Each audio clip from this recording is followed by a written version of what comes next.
Hello friends. स्वागत करता हूं आप सबका मेरे इस YouTube channel let's learn English पर। दोस्तों, आप लोगों के लिए मैं आज इंग्लिश का हिंदी टू इंग्लिश ट्रांसलेशन सीखने के लिए एक नए पैसेज को लाया हूं, जिसे हिंदी से इंग्लिश में ट्रांसलेट किया गया है। और ये एक पेपर भी पूछा गया है, ये किसी पैसेज में था तो मैंने वहाँ से फ़ोटो लिया है। ठीक है दोस्तों, आज हम सीखेंगे इसमें कौन कौन से ग्रामर के रूल लगे हैं, कौन कौन से ग्रामर के रूल लगे हैं, इन सबको हम सीखेंगे और पूरी बारीकी से समझने की कोशिश करेंगे।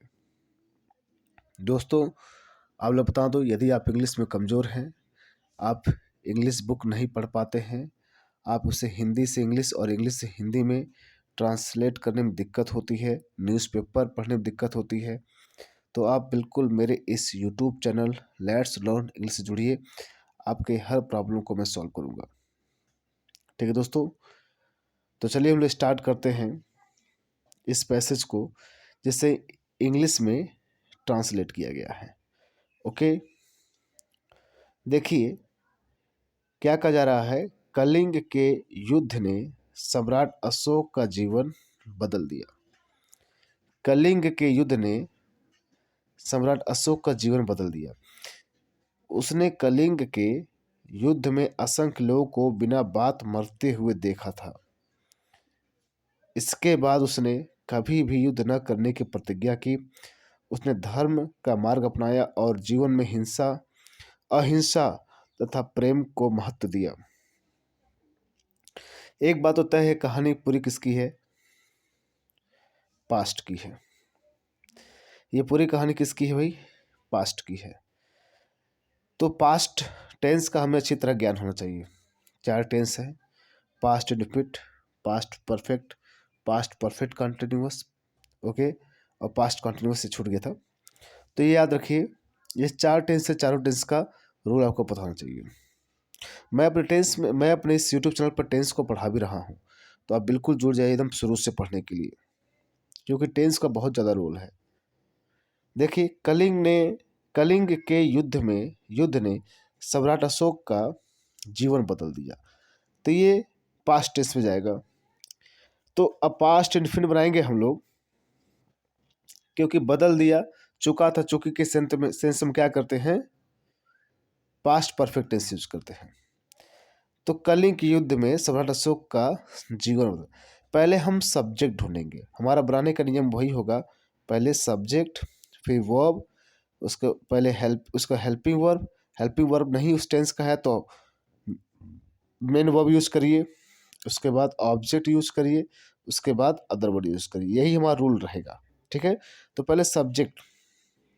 ओके, किसने बदल दिया? सब्जेक्ट बदल दिया। किसने? कौन बदल दिया? तो कलिंग के युद्ध ने, द कलिंगा वार। हो गया, द कलिंग बोलेंगे, कलिंगा से पढ़ने में आता है, द कलिंग वार। अब पास्ट इनफिनिट में है, सब्जेक्ट तो हो गया, वर्ब लगाएंगे। तो वर्ब क्या होता है? चेंज। क्रिया क्या बदल दिया ना, तो इसका सेकंड फॉर्म क्या होगा? चेंज्ड। अब क्या बदला? जीवन बदला, द लाइफ। किसका? सम्राट अशोक का। तो the life of emperor Ashoka. Emperor में होता है क्या? सम्राट अशोक का। ऑफ मतलब का भी होता, की, का, की, के, ये सब ऑफ का अर्थ होता है, यानी life of emperor Ashoka. The Kalinga war ने चेंज बदल दिया, द लाइफ जीवन, किसके? Emperor Ashoka, of emperor Ashoka, सम्राट अशोक का जीवन को बदल दिया। नेक्स्ट देखिए, उसने कलिंग के युद्ध में असंख्य लोगों को बिना मरते हुए देखा था। बिना मरते हुए, बिना बात मरते हुए देखा था, यानी बिना किसी रीजन के लोगों को मरते हुए देखा था। तो कौन देखा था? सब्जेक्ट है, कौन देखा था? सब्जेक्ट। तो ही मतलब कौन? सम्राट अशोक ने। ही, उसके बाद वर्ब लगाएंगे क्योंकि पास्ट में चल रहा है। ही सा, उसने देखा था। क्या? क्या देखा था? असंख्य लोगों को बिना बात का मरते हुए देखा था। तो इनन्यूमरेबल में क्या होता है? असंख्य, पीपल मतलब वो असंख्य लोगों को क्या करते हुए, मरते हुए, डाइंग। यह डाइंग मीन्स क्या होता है, डाइंग मीन्स मरना, इसका मरते हुए, तो ये एक नाउन हो गया यहाँ पर, तो वर्ब को जिरन बदला गया है, नाउन बदला गया डाइंग। तो ही सा इन्यूमरेबल पीपल डाइंग, मरते हुए देखा था असंख्य लोगों को, विदाउट, विदाउट मतलब के बिना, एनी रीजन, बिना किसी रीजन के, यानी बिना किसी बात के, इन द कलिंग वार, यानी कलिंग वार में, कलिंग युद्ध में। कि भाई या क्या है, ही सा इन्यूमरेबल पीपल, उसने देखा असंख्य लोगों को, इन्यूमरेबल पीपल डाइंग, मरते हुए, विदाउट, बिना किसी, एनी रीजन, बिना किसी कारण के या बिना किसी बात के, इन द कलिंग वार, कलिंग वार में, कलिंग वार में बिना किसी बात के या बिना किसी रीजन के उसने मरते हुए लोगों को देखा था। अब आगे देखिए, इसके बाद उसने कभी भी युद्ध न करने की प्रतिज्ञा की। तो सब्जेक्ट है किसने की, उसने मतलब किसने, सम्राट अशोक, एम्परर अशोका। तो किसके बाद, इसके बाद के लिए क्या बोले, आफ्टर दिस, इसके बाद। अब इसके बाद तो ये वाला हो गया, अब इसके बाद सब्जेक्ट लिखिए, ही, सेंटेंस के अनुसार ही, उसने क्या की, प्रतिज्ञा की। तो टुक अ प्लेज, टुक मतलब लेना, टेक मतलब लेना होता है, उसी का सेकेंड फॉर्म क्या होगा, टुक, क्योंकि पास्ट इंडिफिनिट में क्या होता है, टुक होता है ना, वर्ब का सेकेंड फॉर्म होता है टुक। तो ही टुक, उसने लिया, अ प्लेज, एक प्रतिज्ञा लिया। किस बात का प्रतिज्ञा लिया, नेवर टू फाइट, कभी नहीं युद्ध करने का, हो गया, एनी वार, कोई भी, never fight, never to fight any war, यानी किसी भी युद्ध को न करने का प्रतिज्ञा लिया। ओके,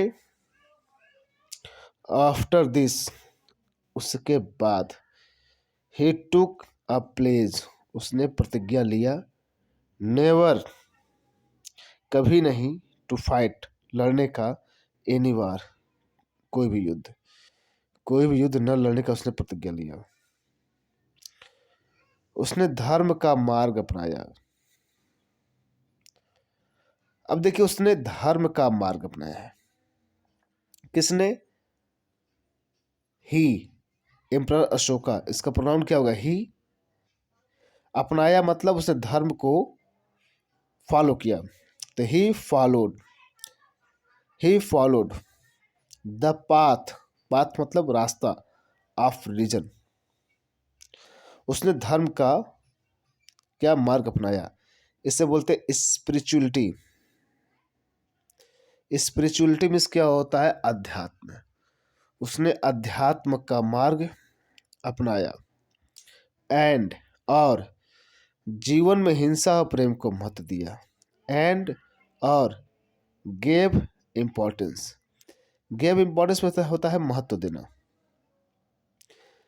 देना, गेव, गिव का सेकेंड फॉर्म, और क्योंकि पास्ट इंडिफिनिट चल रहा, सब्जेक्ट तो ही है, सब्जेक्ट यहाँ का ही है, और एंड से जुड़ा हुआ कंजक्शन से, तो इसका सब्जेक्ट ही होगा, तो यहाँ पर भी उसी का वर्ब होगा ना, गेव, क्योंकि उसी ने महत्व दिया ना, तो ही गेव इम्पोर्टेंस में महत्व दिया, किसको, टू लव, प्रेम को, एंड नॉन वायलेंस, और नॉन वायलेंस में हिंसा होता है, नॉन मीन्स अहिंसा, अहिंसा को महत्व दिया, इन हिज लाइफ, अपने जीवन में, अपने जीवन में उसने क्या किया, अहिंसा को महत्व दिया। अब मैं इंग्लिश वाला पढ़ के आपको बता देता हूँ, देखिएगा कैसे, द कलिंग वार, कलिंग वार यानी कलिंग युद्ध ने चेंज्ड, बदल दिया, द लाइफ मतलब जीवन, ऑफ एम्परर अशोका, सम्राट अशोक के। ही सा, उसने देखा, इन्यूमरेबल पीपल, असंख्य लोगों को, डाइंग, मरते हुए, विदाउट, बिना किसी, एनी रीजन, बिना किसी कारण के, इन द कलिंग वार, कलिंग के युद्ध में। आफ्टर दिस, इसके बाद, ही टुक अ प्लेस, वो क्या करता है, प्रतिज्ञा लेता है, एक प्रतिज्ञा लेता है, नेवर, कभी नहीं, टू फाइट एनी वॉर, लड़ने के लिए कोई भी वॉर। फिर देखिए, ही फॉलोड, वो अपनाता है, द पाथ ऑफ रिलीजन, धर्म का मार्ग। स्पिरिचुअलिटी में होता है अध्यात्म, धर्म मतलब वही स्पिरिचुअलिटी का मार्ग अपनाता है। एंड गेव इम्पोर्टेंस, और महत्व देता है किसको, प्रेम को, to love and non violence, अहिंसा मतलब हिंसा नहीं करना है किसी के ऊपर, इन हिज लाइफ, अपने जीवन में। तो दोस्तों, ये रहा आपका, मैंने हिंदी से इंग्लिश में और इंग्लिश से हिंदी में ट्रांसलेट कर दिया। ठीक है, आप इसे लिखिएगा, आप इसे लिखिए और खुद से ट्रांसलेट करने की कोशिश करिए, तभी आपकी इंग्लिश पकड़ अच्छी आएगी। ठीक है दोस्तों, तो आशा करता हूँ आप लोग को समझ में आया होगा। मिलते हैं हम लोग नेक्स्ट वीडियो में। Thank you very much.